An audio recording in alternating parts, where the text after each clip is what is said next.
نحمده ونستعينه ونستغفره ونؤمن به ونتوكل عليه ونعوذ بالله من شرور أنفسنا ومن سيئات أعمالنا من يهده الله فلا مضل له ومن يضلله فلا هادي له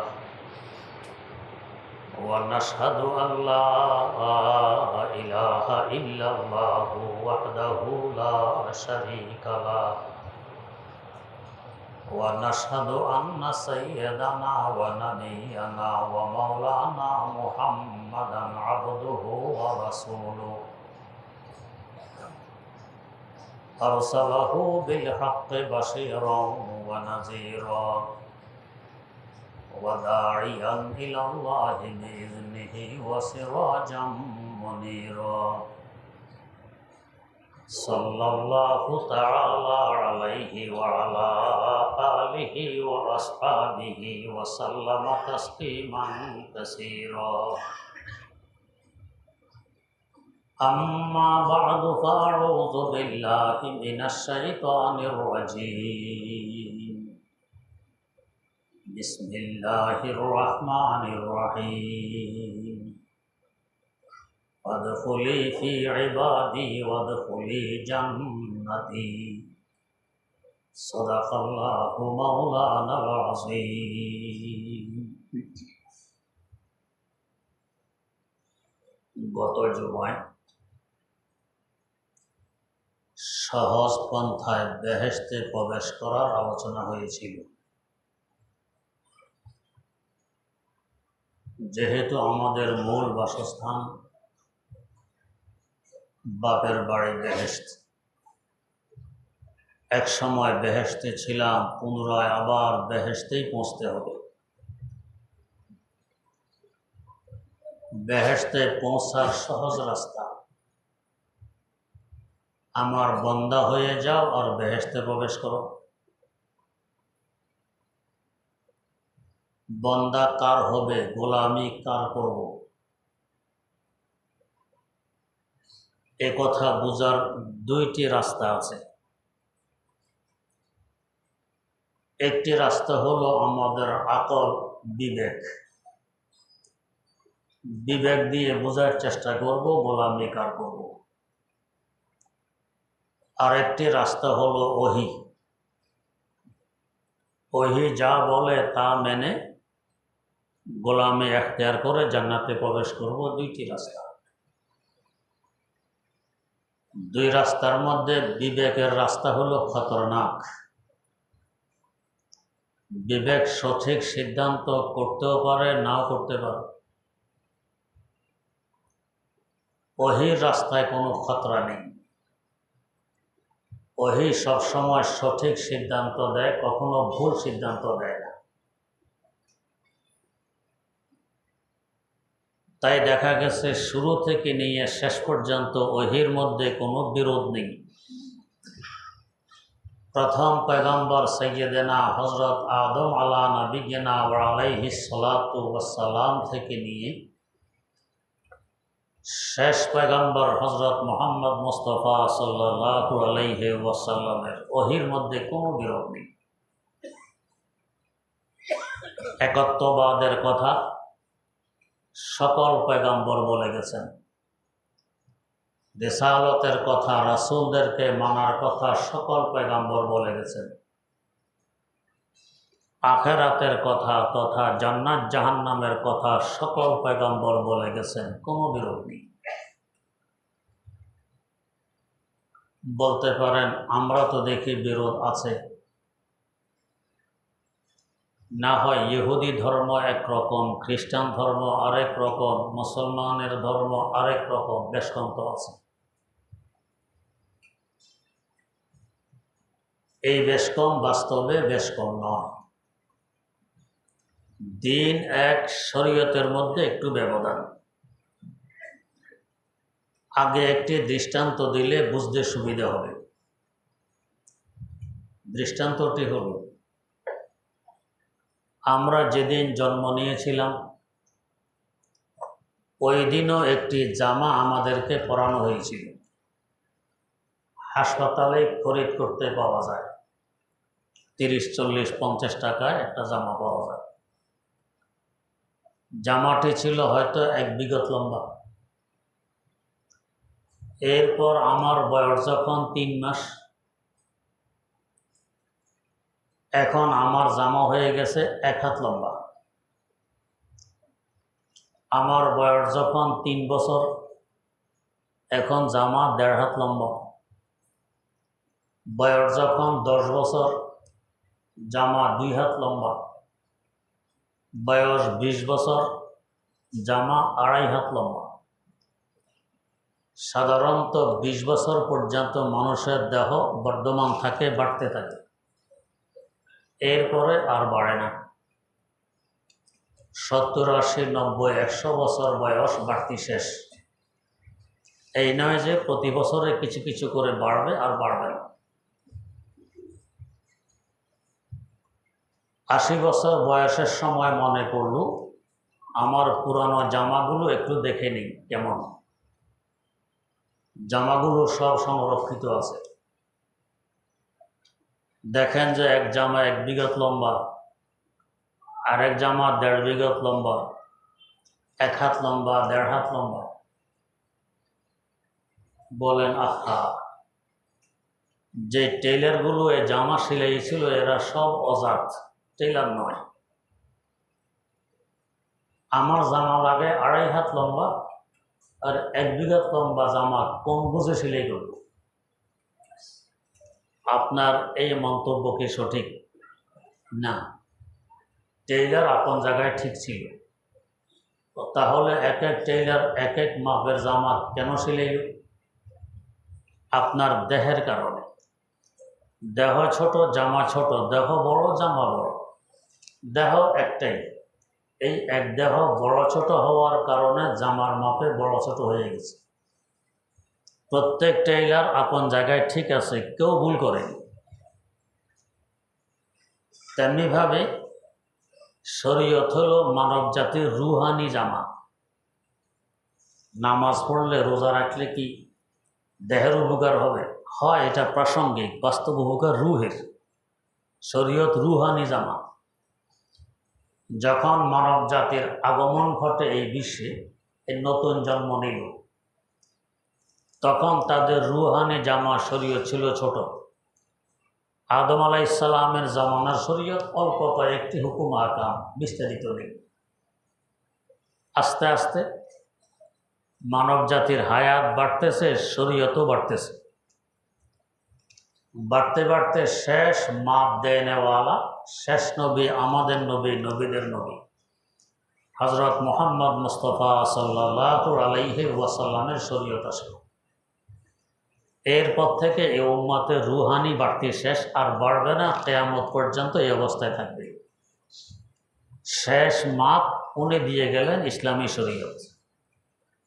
বলে গেলেন, মা আনা আলাইহি ওয়া আসহাবি, আমি এবং আমার সাহাবাদের মাপ হইল তোমাদের কিয়ামত পর্যন্তের শরীয়তের মাপ। বাড়াবাড়ি ছাড়াছাড়ি আর হবে না, এই মাপে চলবে। এর বাইরে কোনো মাপ নিয়ে কেউ আসলে এটা অবৈধ হবে, ওটা মানা যাবে না। যেহেতু মানব জাতির রুহানির বাড়তি শেষ হয়ে গেছে, আর বাড়বে না, এই একদম। তাহলে এই যে শরীয়তে ব্যবধান দেখি, এটা মানব জাতির রুহানির দেহ ব্যবধানের কারণে। শরীয়ত বেষ্টম হয়েছে রুহানি দেহের বেষ্টমের কারণে। দিন কিন্তু একটা, সকলের দিন এক আল্লাহ, সকলের দিন রাসূল মানতে হবে, সকলের দিন আখিরাত বিশ্বাস করতে হবে, দিন একটা।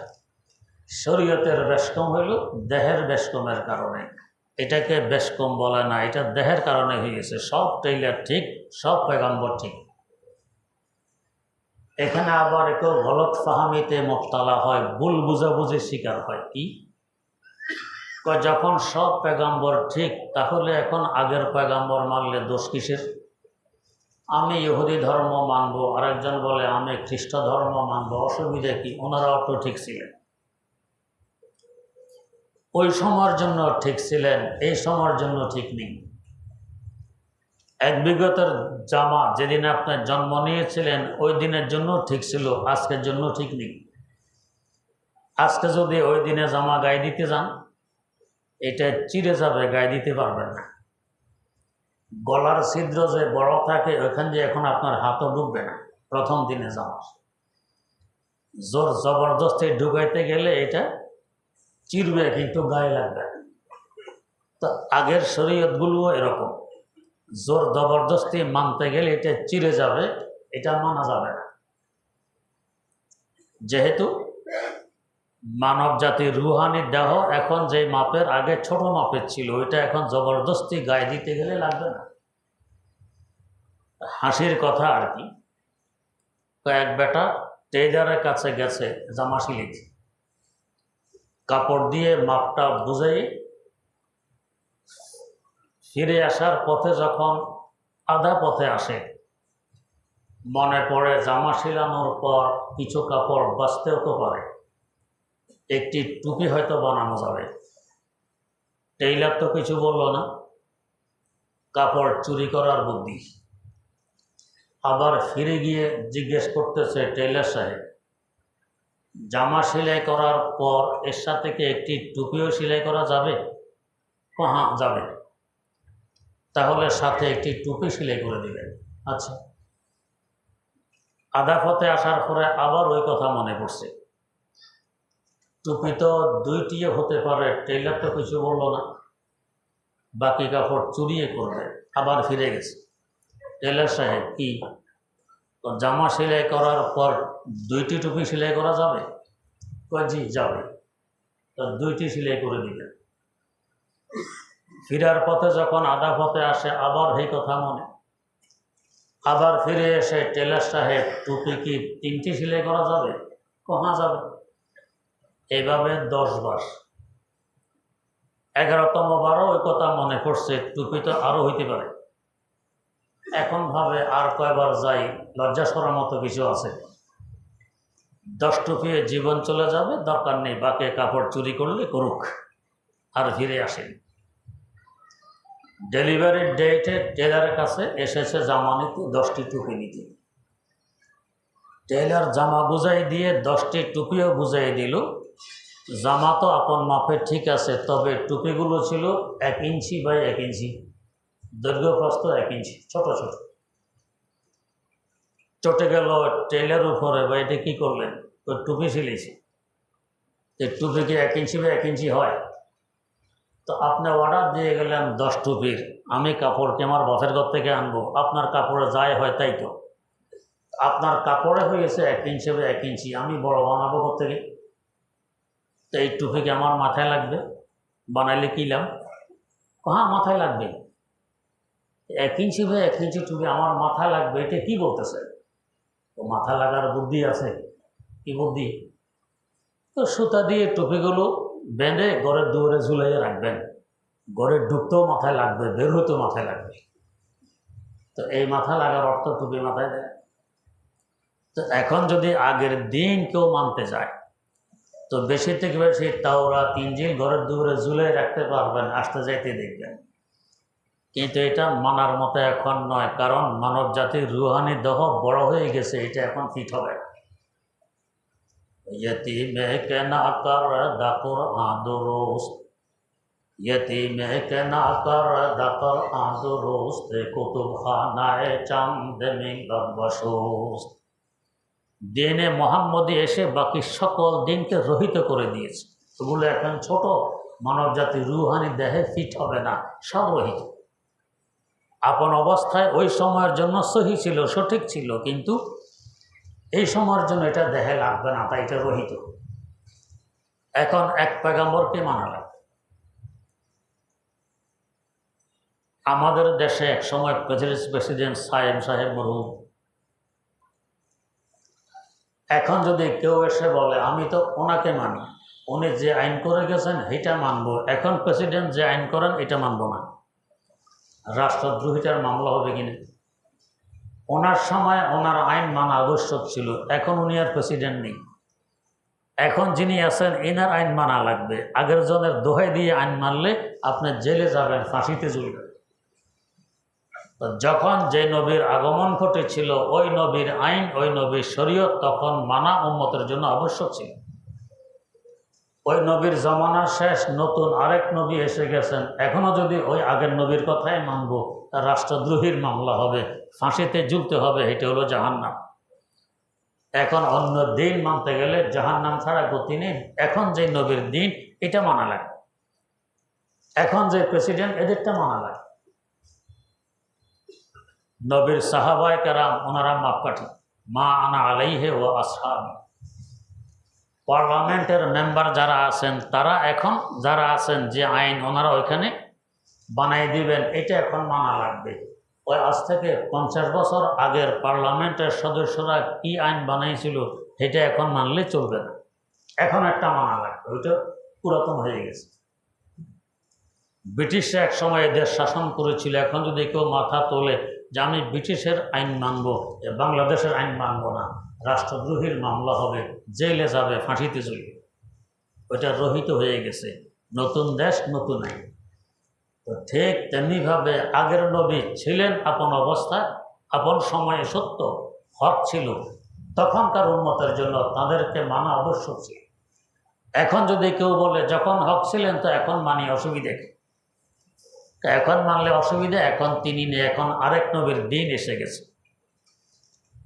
তো দিন সকল নবীর এক, শরীয়তের মধ্যে ব্যবধান বেষ্টম হয়ে গেছে, এটাকে ব্যবধান বলা হয় না।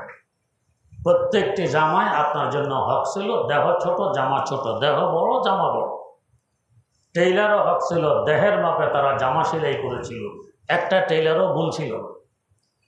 তো সকল নবী হক ছিলেন, তখন উম্মতের বয়স কম, শরীয়ত ছোট। আস্তে আস্তে বয়স বেড়েছে, শরীয়তে বেড়ে গেছে।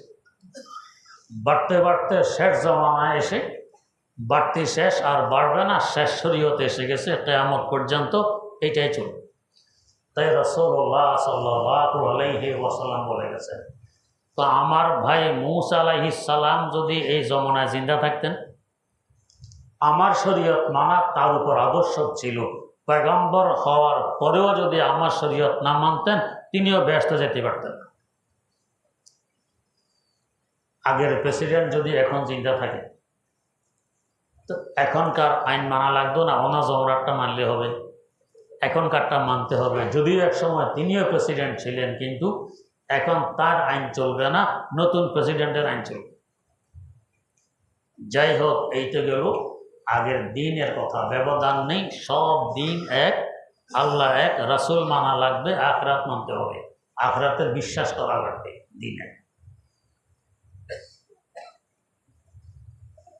ওহির মধ্যে কোনো মতানৈক্য নেই। যা আমরা দেখি এটা দেহ বড় এবং ছোট হওয়ার কারণে এটা মতানৈক্য নয়।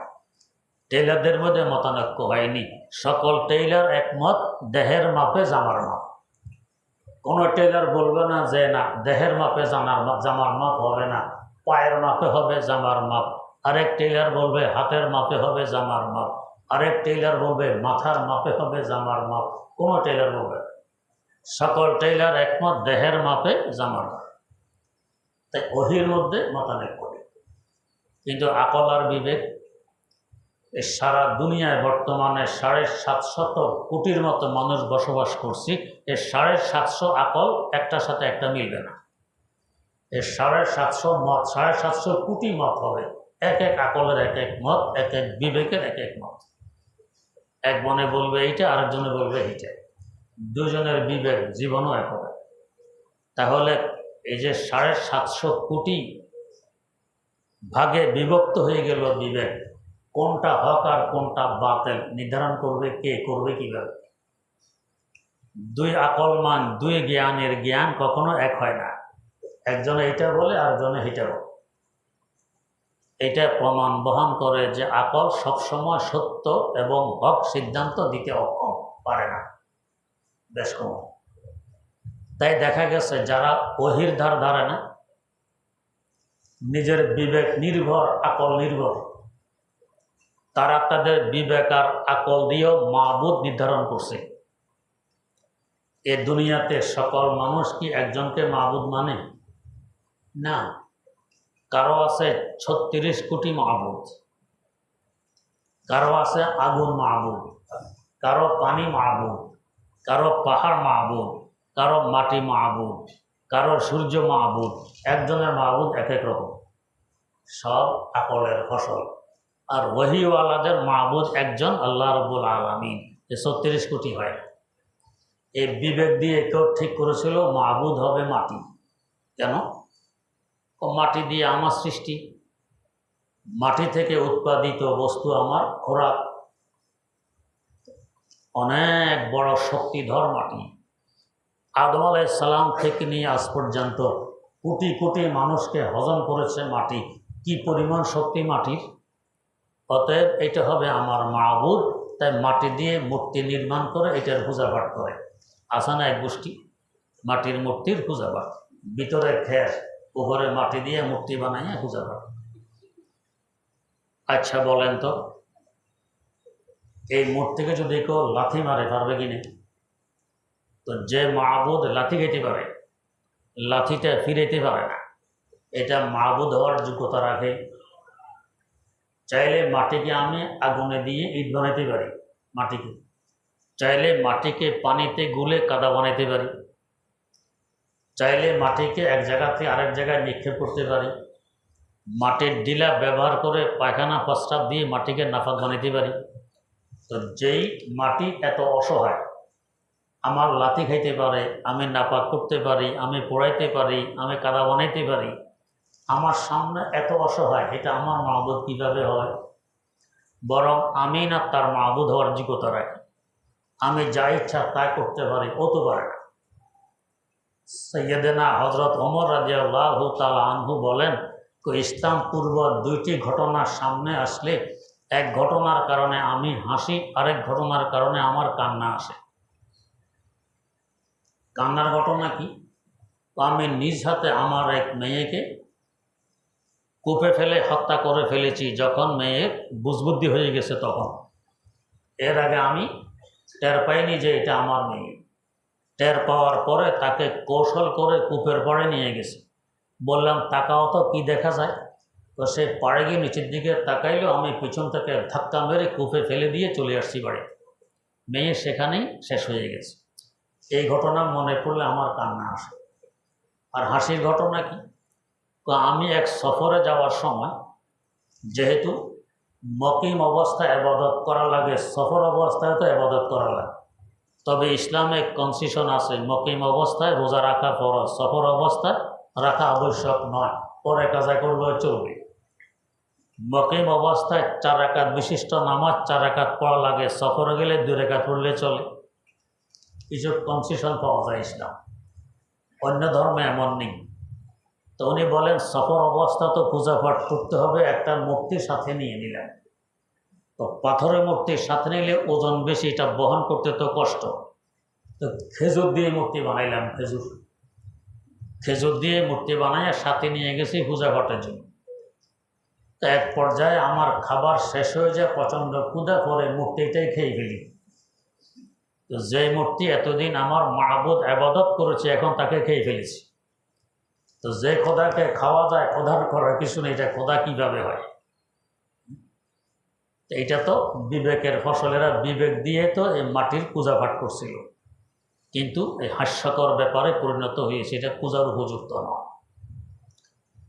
আবার কারো ধারণা পানির অপর নাম জীবন, পানি ছাড়া আমাদের বাঁচা সম্ভব নয়, পানি দিয়ে আমরা কত কাজ নেই, এটা আমার মাহবুদ, তাই গঙ্গা দেবীর পূজা পাঠ করা লাগবে, লাঙ্গলবন্দের স্নান লাগবে। হাজার হাজার মানুষ এসে নাঙ্গলবন্ধে স্নান করে, পানি হয়ে গেছে আমার মাহবুদ। এটা বিবেকের ফসল। কিন্তু আমি চাইলে এই পানি পান করতে পারি, চাইলে এই পানি দিয়ে প্রস্রাব পায়খানা দিতে পারি, পানিকে নিচে আগুন দিয়ে গরমও করতে পারি, বরফ ঢেলে দিয়ে ঠান্ডা করতে পারি, আবার পানিকে একবারে বরফও বানিয়ে ফেলতে পারি। তো যে পানিকে এখন যা ইচ্ছা তাই আমি করতে পারি, একবার বরফ বানাই, একবার গরম বানাই, একবার পায়খানা প্রস্রাব পরিষ্কার করি, আবার পানও করি, ওযু গোসল করে ময়লা ইত্যাদিও সাফ করি। পানির বলার কিছু নেই, করার কিছু নেই যে আমি তোমার মাহবুদ, আমাকে দিয়ে পায়খানা সাফ করতেছো কোন বিবেকে? পানি কিছু বলতে পারে? তো এটা আমার মাবুদ কিভাবে হইল? বরং যুক্তি দাবি তো আমি পানির মাবুদ হইল, পানি আমার মাবুদ কিভাবে? বিবেকের কথা। আবার আরেক গ্রুপ, আগুন ছাড়া কোনো রক্ষা নেই, পাকশাক করতে হয় আগুন দিয়ে। শীতকালে আগুনের সহযোগিতা নিয়ে আমরা দেহকে হিট দিই, গরম করি, তো আগুন ফোহাই। আরও কত কাজে লাগে আগুন, আগুন দিয়ে কত কিছু বানাই, মহা শক্তিধর, সব কিছু জ্বালিয়ে পুড়িয়ে বর্ষ বানাইতে পারে।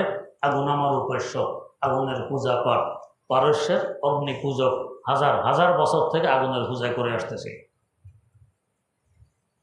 আমি চাইলে একটা মোমবাতি জ্বালাইলাম, আবার চাইলে এক লাথি মারলে আগুন এটা নিভে যাবে কিনা মোমবাতির আগুন?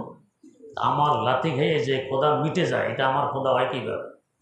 চাইলে উপরে পানি ঢেলে দিয়ে আগুনকে নিভিয়ে দিতে পারি, তো যে খোদার মাথায় পানি ঢেলে দিয়ে আমি নিভিয়ে দিতে পারি, এটা আমার খোদা হয় কীভাবে? আগুন আমার আনুগত্যশীল, আমার তাবে, আমি তো আগুনের তাবে নই। তো যুক্তিতে বলে আমি হব আগুনের মাহবুদ, উল্টা আমি আগুনের মাহবুদ কিভাবে হই? এটা তো বিবেকের ফসল ছিল, উল্টা। বরং বাস্তব অর্থে এরা সব আমার খাদেম, আমার চাকর চাকরানি। আল্লাহ পাক সব কিছু সৃষ্টি করেছেন আমার সেবার জন্য, আমার খেদমতের জন্য। পানীয় খেদমত করে, মাটিও করে, বাতাসও করে, আগুনও করে, পাহাড় পর্বত করে, সব কিছু করে।